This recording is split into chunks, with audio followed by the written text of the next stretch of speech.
घडतंय? या जलसमाधीच्या चक्करमध्ये माझं काही बरं वाईट झालं तर? नाही नाही नाही नाही नाही, मला एवढे लवकर नाही मरायचंय. माझी खूप मोठी बकेट लिस्ट बाकी आहे देवा, तुला तर माहिती आहे ना. वसूला ना चांगली अत्तेल घडली पाहिजे आज.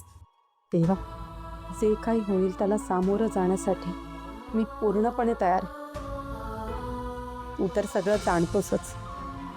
ही परीक्षा पार करण्याची मला शक्ती दे देवा.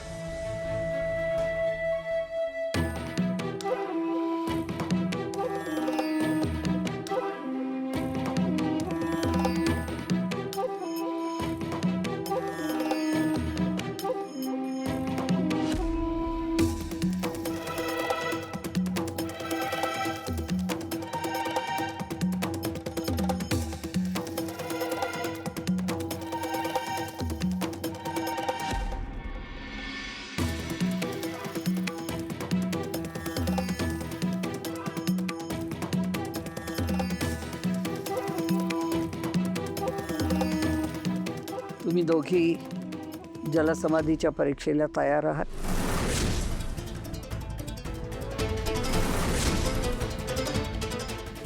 हो गुरुमाता. काळजी करू नका. जो खरा आहे त्याच्या मागे माझी साधनेची शक्ती कायम असेल. हे घ्या.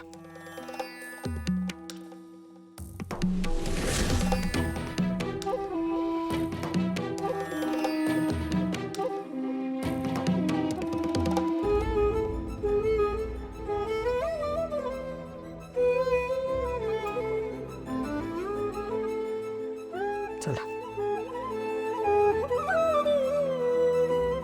आशीर्वाद.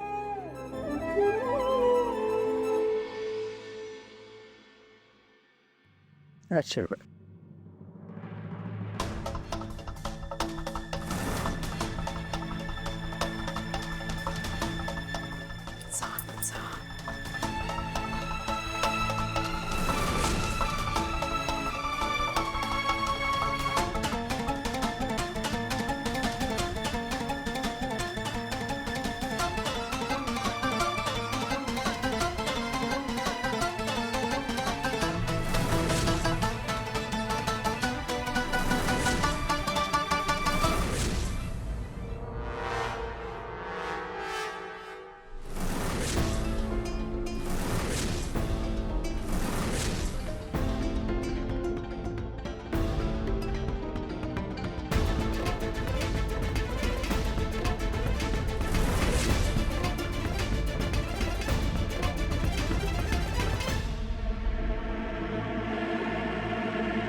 बाबा,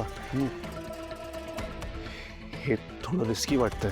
काळजी करू नकोस आकाश. गुरुमाता कोणताही अनर्थ घडू देणार नाही.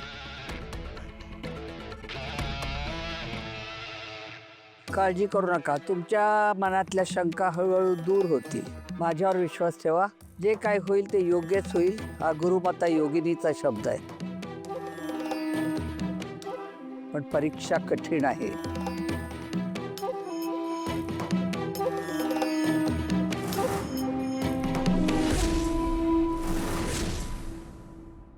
बापरे बापरे बापरे, हे पाणी इथं वाढत चाललंय. देवा देवा देवा, प्लीज मला वाचव. मम्मा मम्मा, मला खूप भीती वाटतेय मम्मा.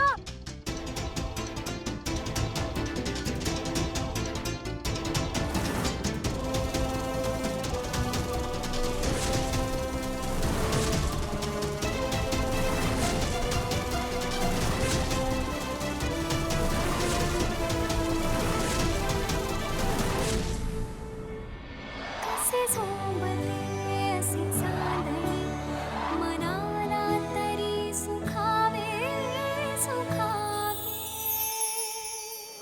शोधूया कर्तव्य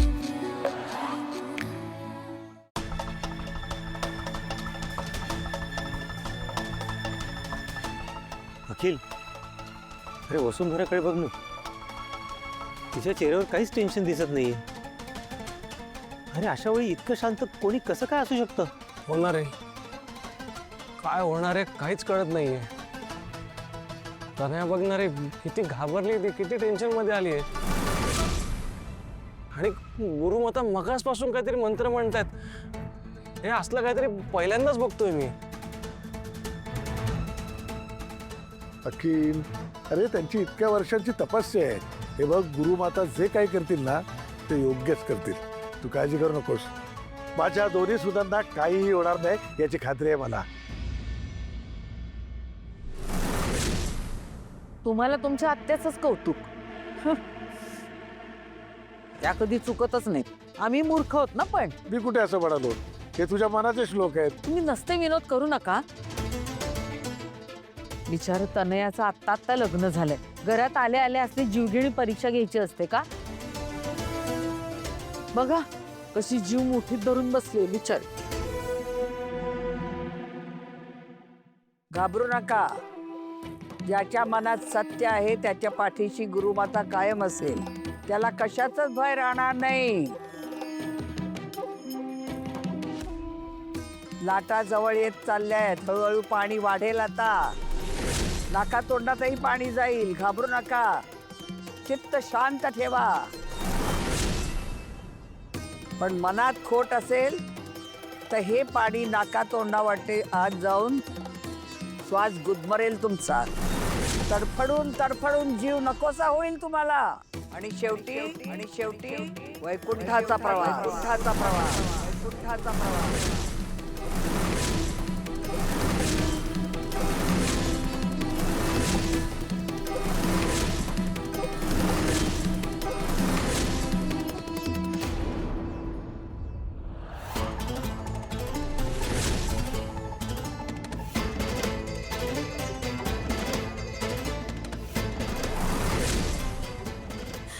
मम्मा मम्मा, प्लीज मला वाचव. यू नो ना, मला पाण्याचा फोबिया आहे.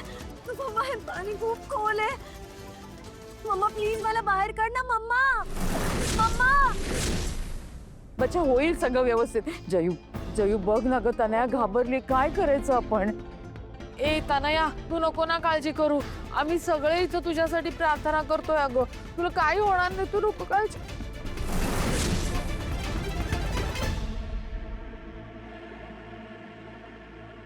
या वाढत्या पाण्याच्या लाटांचा प्रवाह सत्याच्या कसोटीसारखा असतो. एकदा का हे पाणी तुमच्या नाकातोंडात शिरलं तर तुमच्या तोंडातून केवळ असत्य बाहेर पडेल आणि उरेल अंतिम सत्य. तुम्ही खरे असाल तर तराल, नाही तर पाण्यात बुडून मराल. बापरे बापरे.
मम्मा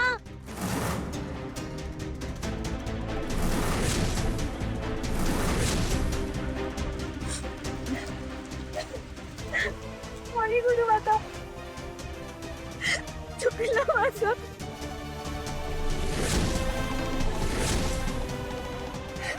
तुमच्या जेवणात मीच लसूण घातलं होतं. मला माफ करा खरंच सॉरी.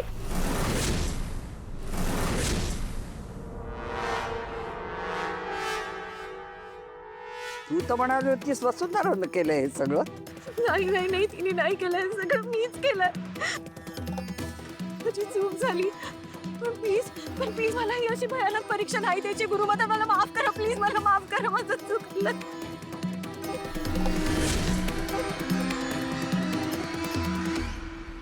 वसुंधरा हळूहळू डोळे उघड बाळा.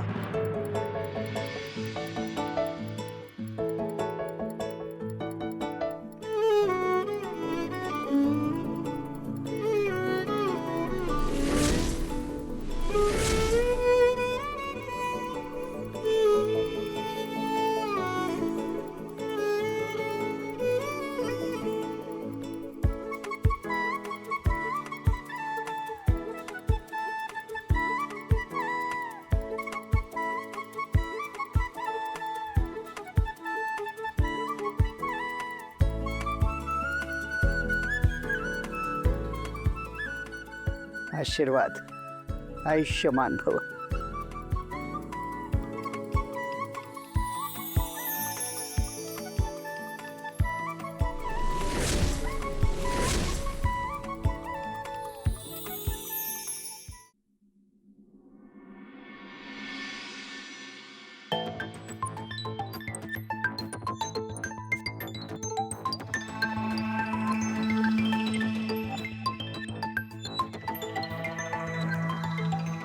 अभिनंदन, तू परीक्षेत उत्तीर्ण झालीस.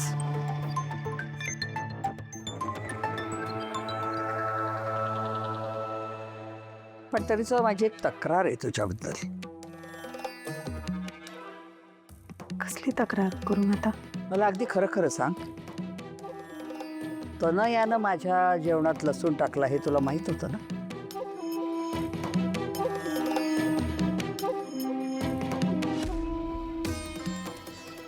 हो म्हणजे अंदाज होता मला. पण बोलली का नाहीस? हा अगं, तिची चूक तू तुझ्या अंगावर का घेतलीस? कारण मी पण चुकलेच होते ना.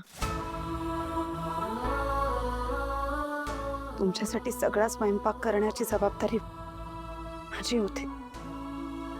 भाजीवर लक्ष ठेवण्याचं कामही माझं होतं. मी कसूर केली. शिवाय घरातल्या धाकट्या सोन्याची चूक पदराआड घेणं मोठ्या सोन्याचं कर्तव्यच असतं ना. म्हणून परीक्षा द्यायला तयार झाले आणि ही चूक अंगावर घेतली.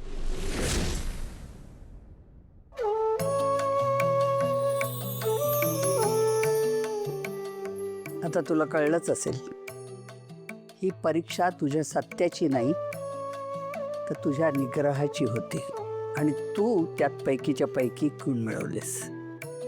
मुळात ही परीक्षा घेणं हाच माझा इथे येण्याचा उद्देश होता.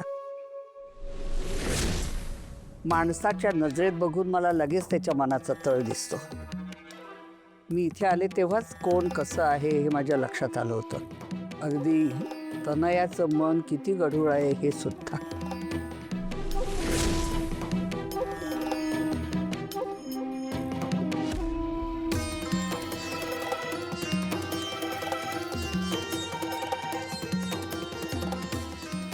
तुला काय वाटलं ग जयश्री? हा, तू एखाद्या वाघिणीसमोर बकरी टाकल्यासारखी वसुंधरेला माझ्या समोर फेकील आणि मी तिच्यावर खोपेन?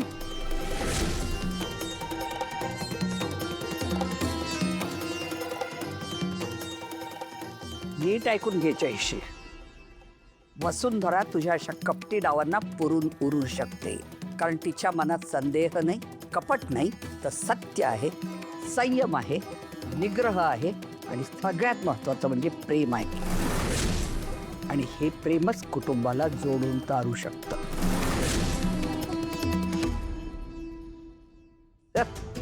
जयश्री, तू चांगली सून तर कधीच होऊ शकली नाहीस आणि आज सासू पण सुद्धा नापास झाली.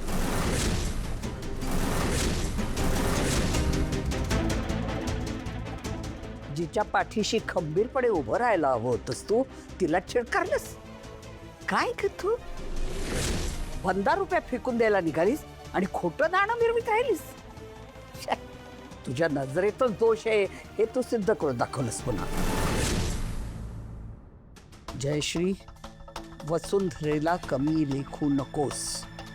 जी माझ्या परीक्षेला उत्तीर्ण होऊ शकते तिला तुझ्या आव्हानासमोर तोंड देणं काहीच कठीण नाहीये. खरं तर वसुंधरेसारखी सून या घराला मिळावी ही माधवची पूर्वपुण्य आहे. आणि तनयासारखी मुलगी या कुटुंबात यावी हे तुझं कुकर्म.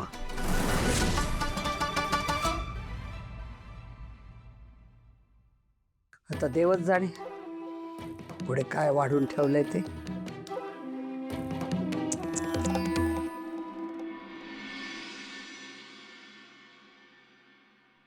वसुंधरा, खूप त्रास दिला ना ग मी तुला. नाही नाही, प्लीज प्लीज तुम्ही असं नका म्हणू. उलट मला तुम्हाला भेटता आलं, तुमची सेवा करता आली हे माझं भाग्य समजते मी. हो ना. मग मी आता एक तुला शेवटची शिकवण देते.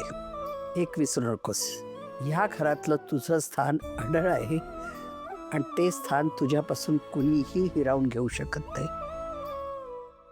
कुणालाही घाबरायचं नाही, कुणासमोरही झुकायचं नाही.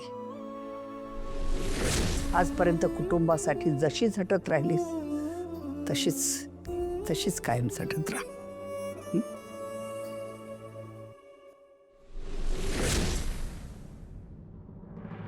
मला आकाशचा खूप अभिमान वाटतो.